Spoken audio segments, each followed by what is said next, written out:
Oke, jadi gue pengen bahas ini karena kemarin itu saya kan bikin dua video tentang putus dari IndiHome ya, dua kali tuh. Itu sebenarnya yang pertama itu kan saya bilang tentang ribetnya ngembali apa putus IndiHome ya karena nggak akan diputus sampai alatnya itu dikembalikan ke kantornya ya kan. Dan itu emang saya beneran kesel karena waktu itu karena nggak sempet aja sih dan nggak bisa dititipin ke teknisi atau apa gitu ya.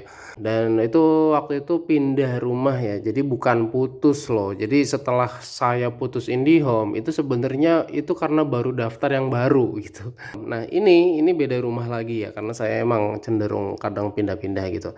Ini beda lagi dan ini IndiHome langganan sekitar 300 ribuan.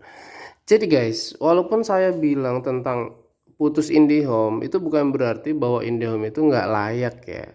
Nah, karena kalian lihat nih speednya nih ya. Nah, ini jam setengah 10 ya, setengah 10 menjelang siang. Speednya hampir 40 tadi ya. Dan yang paling ngaruh kalau di tempat saya itu speed uploadnya. Jadi ketika menggunakan Telkomsel itu lelet sekali. Nah, ini ternyata lagi lelet juga nih di home-nya nih. Ya, biasanya kan sampai 20-an Mbps untuk uploadnya. Ini lagi lelet sini termasuknya ya. Nggak nyampe 10 Mbps loh. Nggak tahu kenapa nih. Tapi downloadnya bisa kalian lihat ya 38. Nah, ini jauh sekali nih. Biasanya uploadnya nggak selambat ini ya.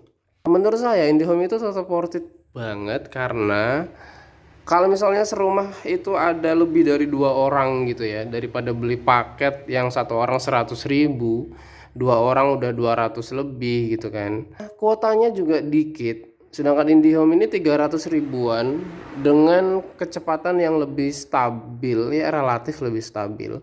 Itu kuotanya gede banget ya kan. Untuk fair usage-nya alias penggunaan wajar itu sampai 800 GB kalau nggak salah. Dan setelah turun pun tetap kencang juga gitu loh.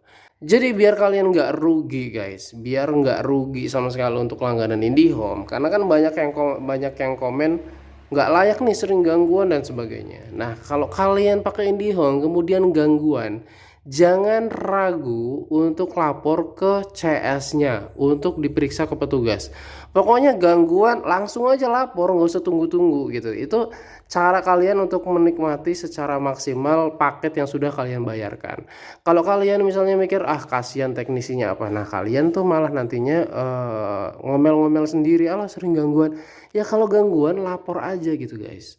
Lapor, pokoknya IndiHome kita ini harus kita manfaatin semaksimal mungkin. Nggak usah mikir kasihan, nggak usah mikir kayak ngerepotin, nggak usah mikir malu gitu lapor terus, nggak ya. Kalian bayar paketnya, ada gangguan apapun kalian langsung lapor aja ke CS-nya. Untuk nomor CS-nya nanti saya taruh di deskripsi ya.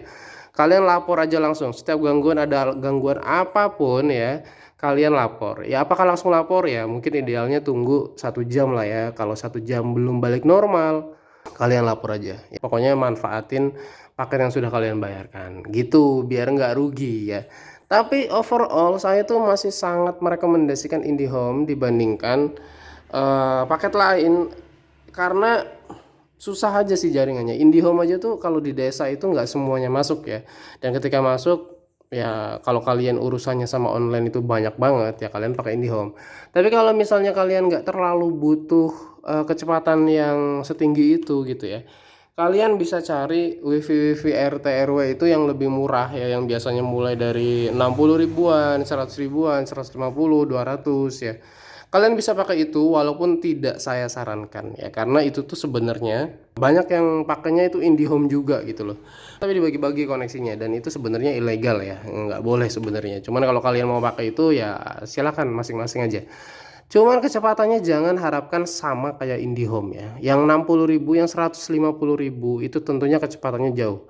Kemarin saya ngecek itu ada yang pakai 200 ribu dan kecepatannya tahu nggak berapa? Itu speed downloadnya cuma 6 Mbps, sedangkan uploadnya itu sekitar 2 atau 4 gitulah. Ya lumayan, uploadnya nggak yang lelet-lelet banget, tapi ya itu maksimal downloadnya juga cuman segitu.